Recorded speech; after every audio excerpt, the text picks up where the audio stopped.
evening and welcome to another edition of Friday Night Lights. I'm Jay Pushkar. Mike Fenner will join us in a moment. COVID-19 has altered the PIAA football schedule for Cathedral Prep and McDowell. The Ramblers were slated to face Wyoming Valley West tonight in the Class 5A quarterfinals, but the game was canceled and the Ramblers advancing to the state semifinals. Same situation for Class 6A. McDowell was supposed to face Pittsburgh Central Catholic Saturday night in the quarterfinal round, but that game is canceled and the Trojans reach the state semifinals next week as well. Just a reminder, the We Believe in 23 fundraiser event occurs this Sunday afternoon at the Perry Hose Company Social Hall from 1 to 6 p.m. The outpouring of support through donations for raffle baskets has been incredible.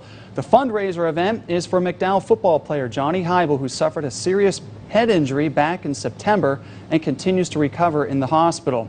Because of COVID-19, the benefit will have a different look.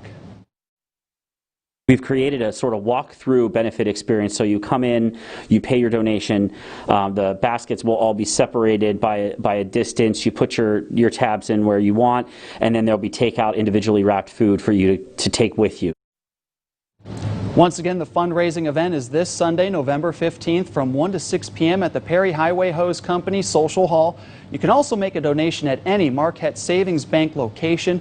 Now let's get to some highlights, and for that we'll send it over to Mike Fenner. Mike? Thanks, Jay, and good evening. Non-region football action concluding tonight for both Fairview and Franklin as they went head-to-head over at Keck Field. This game is significant as we go to Jack Bestwick Stadium as Fairview gets its 10th football game of the season in, closing 2020.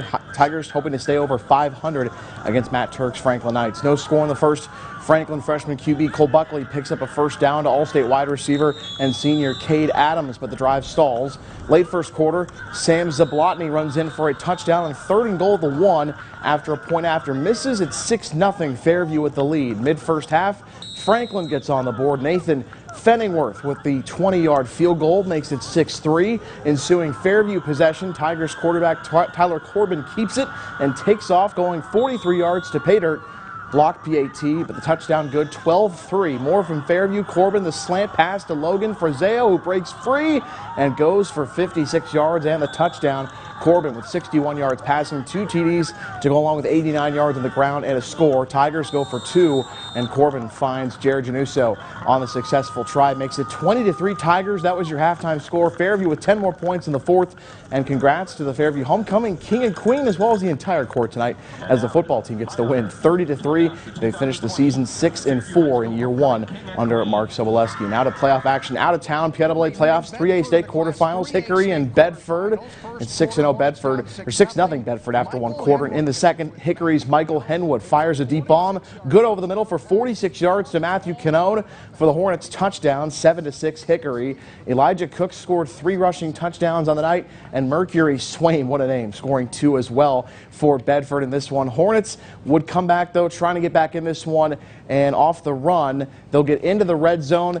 Eventually would lead to a Clay Weeson 2-yard touchdown as Hickory comes up short tonight. However, 34-17 the final as the Bedford Bison end Hickory's season with its first loss of the year. In Class 2A, Wilmington taking on Chestnut Ridge down in Mercer County. Lions threatening on the opening drive. On the 6-yard line, Weston Fanko punches the ball loose for Wilmington, and it's a scoop and score. Luke Edwards on the foot race. He'll take it 92 yards.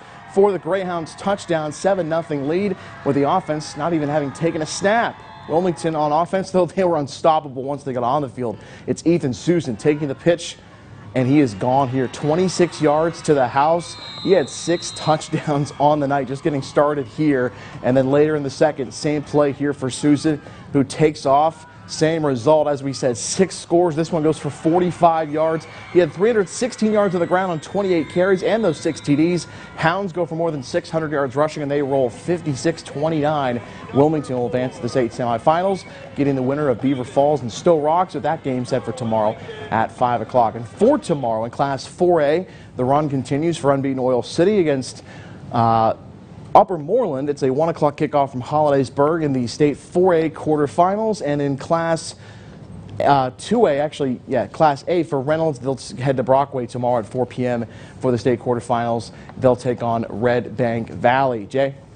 Thanks, Mike. Following an extended break, the PIAA playoffs get underway this weekend in soccer and volleyball. Cathedral Prep and Villa Maria will host a doubleheader on Saturday, with the Ramblers starting that doubleheader facing Du Bois at noon. Oddly enough, 2 losses early in the season to McDowell might have been the confidence boost the Ramblers needed moving forward.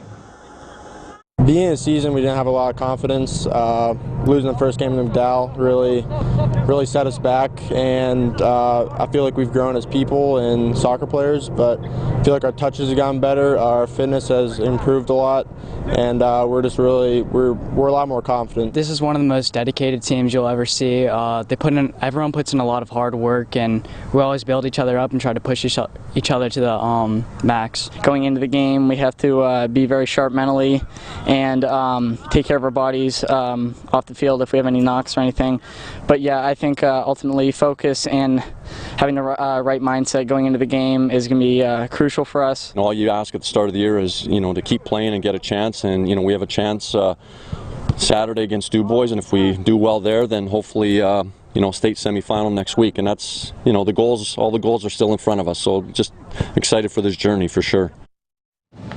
As for Villa, we'll have the second game on Saturday at Dollinger Field versus Bedford in the state quarterfinals. The victors are certainly battle-tested following a quality regular season schedule and a nail-biting victory over General McLean in the semifinals of the district playoffs.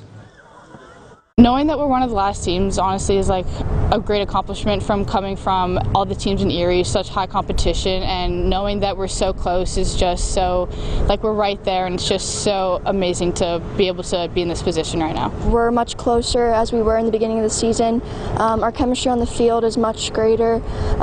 We connect and find feet, we play our style of game, and we just continue to stay focused in drills and just want to play together as a team to see how far we can go. I mean, the message to the team leading up to this game is just to continue to play our style of soccer.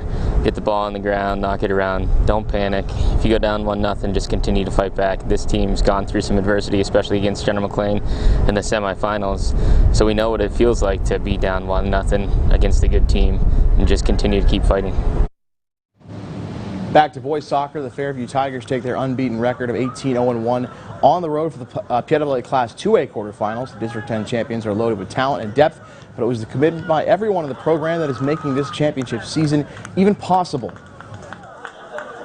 The players, all 34 players bought it.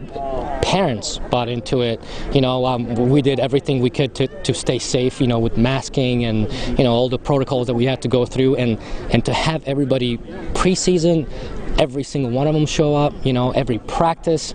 They made sure that, they did their part, when they're not practicing, so that we don't get sick and shut down. So a super amazing group of kids. Well, yeah, see, that's one of the best things about our team. We can all settle in and rely on each other. If one of us is having an off night, we have all of us are leaders on this team, and we can all take control of the game and switch the momentum into ours and build each other up from there. Here's the soccer lineup for Saturday in postseason action. In boys soccer, Fairview visits Westmont Hilltop, while Prep is home to Du Bois. On the girls' schedule, Villa Maria is home to Bedford. Warren goes to Mars. McDowell faces North Allegheny at Hampton High School, and Camper Springs travels to Red Bank Valley. On the volleyball court, McDowell returns to the floor as District 10 4A champions despite never playing in the title match. The Lady Trojans have dealt with plenty of adversity with COVID-19, ranging from Mill Creek pausing activities at their own school district to other teams having to cancel games. Either way, McDowell is blessed to face North Allegheny in their shot at the defending state champs. We've kind of been going on this vibe of make it count every single practice, every single game, and we were shut down for 12 days and had to make those adjustments and just kind of kept persevering through things. So to be this far and to still be playing has been a blessing. We are very excited for this Saturday. We play North Allegheny. They're defending 3-time state champs. I honestly think as a young team that we're all excited. We're just going to go out there, we're going to play the best as we can. It's been built up throughout the season. We've had huge wins, sad losses, but this is the game that we had to prepare for. Here is the state quarterfinal schedule for the remaining District 10 teams. McDowell visits North Allegheny. Maplewood is going to be home for a 1 p.m. start, and Sagertown is at Bishop Canevin at noon on Saturday.